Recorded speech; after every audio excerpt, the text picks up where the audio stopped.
بسم اللہ الرحمن الرحیم۔ السلام علیکم ورحمۃ اللہ وبرکاتہ۔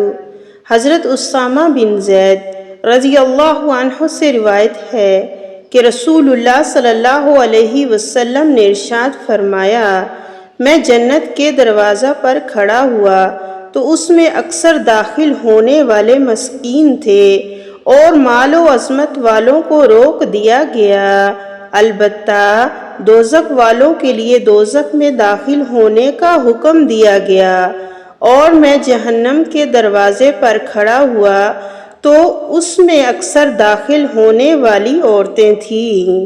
حضرت ابن عباس رضی اللہ عنہ سے روایت ہے کہ محمد صلی اللہ علیہ وسلم نے ارشاد فرمایا، میں جنت پر مطلع ہوا تو میں نے وہاں اکثریت فقیر لوگوں کی دیکھی، اور جب جہنم پر مطلع ہوا تو وہاں اکثریت میں نے عورتوں کی دیکھی۔